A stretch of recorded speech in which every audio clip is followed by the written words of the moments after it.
Chainsaw Man ain't your average anime. This is chaos with character depth. This is gore with grief.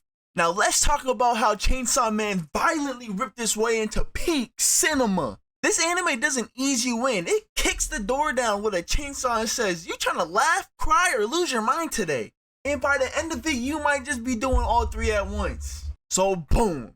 My boy Denji is broke as hell, like broke. He sold his eye, his kidney, one of his nuts. Yes, his nuts. Just to live off of a slice of bread a day, and for the rest of it to get snatched away by some ugly ass hoodlums that he has to pay off because his father left him in hella debt. His best friend? A little chainsaw pig dog thing named Pochita. And together they're out here slaying devils for like $3 a stale bag of chips and a hella trauma. Till one day, Denji gets jumped and dies. Oh! Along with his little rat dog chainsaw pet too.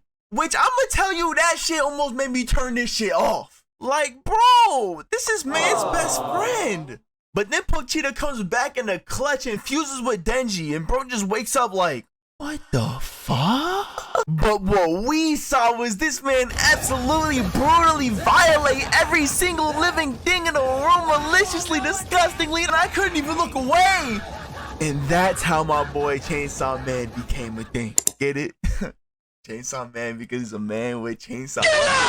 This man Denji is the first anime protagonist I've ever seen whose life goals is straight up toast and titties. And that's exactly why we fuck with him. He's not trying to be Hokage. He's not out here talking about justice and peace and friendship or changing the world. He just wants a warm bed, a hot meal, and maybe to get a little action along the way. You feel me? And honestly, can you blame him? Nope. And here's the twist. Once he actually gets the things he wanted, it doesn't hit like he thought it would. The toast is just a little mid. The kiss ends in vomit. He vomited in his mouth like that's dirty as fuck. Chainsaw Man hits you with that real life energy. The thing you think will finally make you happy might just make you feel more hollow. But hold up though, because before we start sobbing over Denji's trauma, let's keep it a buck. Chainsaw Man is low-key one of the funniest anime out there right now. Like, yeah, it's tragic, it's dark, and it has enough trauma to fuel 3 therapy sessions and a whole bottle of whiskey. But it's also dumb funny in the best, dumbest possible ways. Like, Denji's entire personality is 20% trauma and 80% gooned out of his mind. Man, what the fuck? My boy out here risking his whole life, not to save the world, but to cop a feel. And when he finally does... Then we got power, chaotic ass energy in human form, yelling about random shit like raising taxes to 100% and then biting people for no reason. And then there's just shit like this. If this was a sitcom, it would probably still slap. Everybody's broken, everybody's a mess, and somehow it low-key works. You're crying 1 second and then laughing the next. That's the Chainsaw Man experience. It goes from, oh damn, to what the hell did I just watch?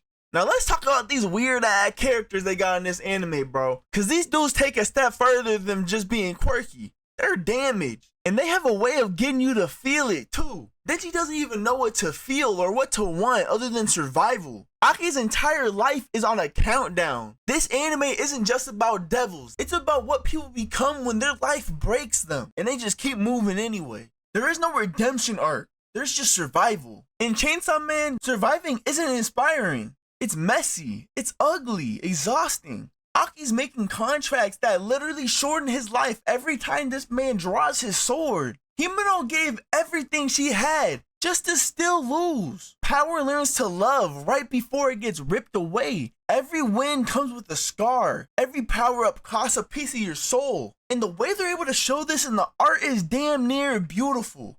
Chainsaw Man took a step further than just clean animation. It has muted colors, cracked lighting, deadpan expressions. It's like if depression had a film budget. Even when things are calm, it feels off because you know chaos is around the corner and 5 seconds away. And let's not lie now. We know MAPPA's damn near a sweatshop at this point. But bro, they just be cooking, man. Cause the fights, surgical chaos, the angles, cinematic, the visuals, disrespectfully clean. You don't just watch Chainsaw Man fights, you feel Chainsaw Man fight. Even them walking looks crispy as hell, like bro. And the fact that they only gave us 12 episodes That's not a season. That's a tease. And word on the street is that shit don't even scratch the surface yet, bro. Apparently they have some peak for us for the next couple of seasons, but shoot, I don't know. Shout out to the manga readers. Chainsaw Man just showed us the tip of the glacier, and even that was enough to break the internet. You thought it was crazy already? Just wait. So yeah, Chainsaw Man isn't just unhinged for the sake of chaos. It's intentional insanity. It's deep, hilarious, violent, and surprisingly emotional. You don't finish it and go, wow, that was fun. You finish it like, bro, what even is happiness? What is the meaning of survival? Also, where can I get me a chainsaw dog like that? This show revved its way into greatness and they're just getting started. Now let me know, bro, what is your favorite what the fuck moment? Was it the kiss, the bark, and pull it to the Discord? We talk about anime, games, and why you should sub up and stop freeloading off my content because we not about to